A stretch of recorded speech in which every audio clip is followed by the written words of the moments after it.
Merci, Monsieur le ministre. La parole est maintenant à Madame Alexandra Louis. Mes chers collègues, un peu de calme dans cette situation grave. La parole est à Madame Alexandra Louis. Monsieur le Président, chers collègues, ma question s'adresse à Monsieur le ministre d'État, ministre de l'Intérieur, Monsieur Gérard Collomb. J'y associe mes collègues de Marseille, Claire Pitola, Katira Combouzon et Saïd Amada.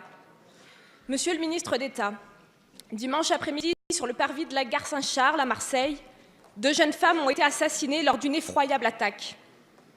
À travers ces victimes, c'est Marseille tout entière qui a été touchée de plein fouet. Connue et reconnue pour son ouverture et son métissage, notre ville fait face dans l'unité à ce drame. Nous restons plus que jamais déterminés à combattre ce fléau que représente le terrorisme. Nos pensées vont aux familles et aux proches des jeunes victimes, Morane et Laura. Elles ne seront pas oubliées. Nous tenons à saluer le sang-froid et le professionnalisme de nos militants de l'opération Sentinelle, qui ont su réagir très rapidement. Nos forces de l'ordre et nos personnels soignants font un travail remarquable, et ce quotidiennement. Monsieur le ministre d'État, à ce stade de l'enquête et devant les interrogations soulevées sur le profil de l'assaillant, quels sont les éléments et les initiatives que vous pouvez nous communiquer concernant cette odieuse attaque?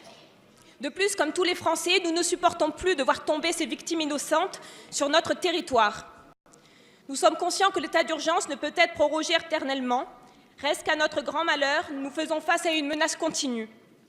En conséquence, il nous paraît plus que jamais nécessaire d'adapter certaines dispositions de notre droit actuel afin de permettre à nos services de police et de gendarmerie d'être toujours plus efficaces. C'est la raison pour laquelle vous pourrez compter sur le soutien sans faille des députés de notre majorité. Alors que l'Assemblée nationale se prononcera dans quelques minutes sur le projet de loi renforçant la sécurité intérieure et la lutte contre le terrorisme, pourriez-vous nous rappeler à la représentation nationale la philosophie de ce projet de loi? Je vous en remercie. Merci, Madame la députée. La parole est à Monsieur le Premier ministre, Édouard Philippe.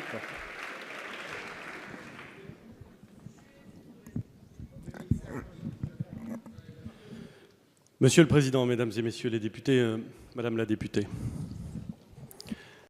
le choc est immense et au-delà de la tristesse que nous ressentons tous, il y a, c'est l'évidence, de la colère. De la colère face à la brutalité de ces actes, de la colère face à l'incompréhension qui peut nous frapper face à ces crimes et à ces actes terroristes aveugles et particulièrement lâches. Vous l'avez rappelé, Monsieur le ministre d'État, vous avez indiqué les conditions dans lesquelles cet acte terroriste avait été commis. Il aurait pu avoir des conséquences bien pires. Il aurait pu avoir. Et on peut aussi se mettre, si vous le voulez bien, au niveau de l'événement, Mesdames et Messieurs.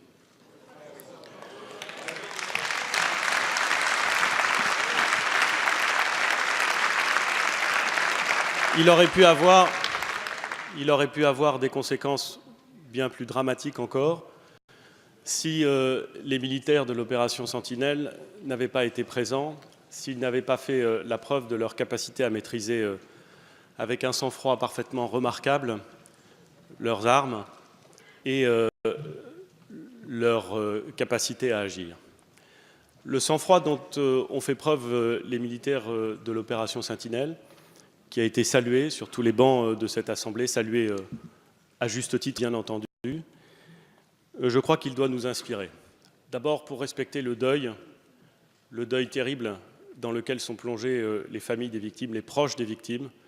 Vous avez, Mesdames et Messieurs les députés, comme moi, je crois, vu, peut-être certains y ont-ils participé, l'hommage qui a été rendu à l'université d'Aix-Marseille par leurs amis étudiants, par la totalité du monde universitaire. C'était un hommage poignant, un hommage à juste titre, et je crois que nous devons évidemment nous y associer. Et puis, nous devons nous inspirer de ce sang-froid pour faire toute la lumière, bien entendu, sur les conditions dans lesquelles cet acte a été commis. Vous avez posé, monsieur le député, une question qui est une bonne question, qui est une question que tous les Français se posent, et vous l'avez fait sur un ton qui vous fait honneur, monsieur le député. Mais les réponses que vous appelez doivent être données. C'est d'ailleurs la raison pour laquelle monsieur le ministre d'État a, dès après son arrivée sur les lieux, demandé à ce qu'une inspection soit mise en œuvre pour déterminer exactement les raisons, les causes, les motifs, les responsabilités qui ont conduit à la situation que vous avez dénoncée. Nous aurons l'occasion d'en discuter, mais je pense qu'il est nécessaire, au-delà de la colère qui s'exprime, au-delà de l'émotion qui est vécue, d'avoir l'ensemble des faits précisément à l'esprit avant justement de les commenter. Et puis, ce sang-froid dont ont fait preuve les militaires de l'opération Sentinelle, il doit, je pense, nous guider, nous tous, collectivement ici, non pas du tout pour nous interdire de débattre. C'est le lieu, et si nous ne débattions pas ici, nous ne débatterions jamais. Non pas du tout donc pour nous interdire de débattre des dispositifs législatifs que nous devons mettre en œuvre pour répondre à la menace, mais pour conduire ces débats avec l'idée claire que tous ici sur les rangs de ces assemblées, de cette assemblée ou du Sénat, nous voulons apporter une réponse efficace. Il nous arrive de diverger sur les éléments qui permettent de garantir l'efficacité de cette réponse. Certains voient dans les mesures que nous avons proposées, que monsieur le ministre d'État a proposées au Parlement, des réponses insuffisantes, et ils l'expriment. D'autres ici voient des mesures trop dangereuses, et ils l'expriment. Et à la fin de ce débat, l'Assemblée votera, comme le Sénat a voté.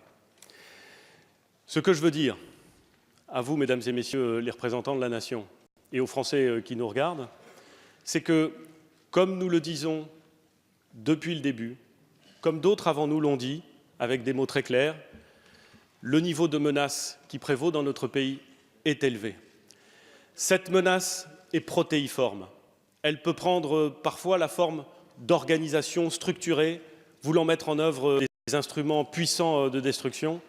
Elle peut prendre parfois aussi la forme d'un individu qui, basculant dans l'acte, commet l'irréparable, sans que grand-chose, je ne dis pas pour tous les cas, mais sans que grand-chose ne puisse laisser à penser qu'il va basculer dans cette commission de l'acte.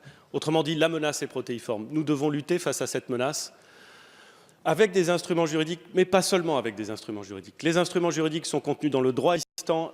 Il sera complété grâce au projet de loi qui a été présenté par monsieur le ministre d'État. Je pense que la loi qui vous est présentée est une bonne loi et qu'elle renforce notre arsenal juridique. Mais nous savons tous que la loi n'est pas le seul instrument pour lutter contre la menace terroriste, qu'elle ne doit pas être le seul instrument pour lutter contre la menace terroriste. Pour lutter contre la menace terroriste, il faut mener un combat sur tous les fronts. Un combat culturel, un combat social, un combat d'ordre public, en donnant des moyens aux forces de l'ordre, en améliorant la communication entre les services de renseignement, en faisant en sorte aussi que l'ensemble des citoyens français soient vigilants par rapport à cette menace. Le combat dans lequel nous sommes engagés, ce n'est pas le combat des forces de l'ordre contre les terroristes. C'est le combat de la France contre des gens qui veulent la défaire. Ça veut dire que tous les citoyens français doivent être vigilants. Ça veut dire qu'ils doivent tous regarder, observer et participer à cet effort de défense de la nation. C'est pour ça que nous pouvons évidemment discuter des instruments juridiques, nous devons le faire. Mais nous ne devons pas nous arrêter à ce qui relève de nous seuls, le droit.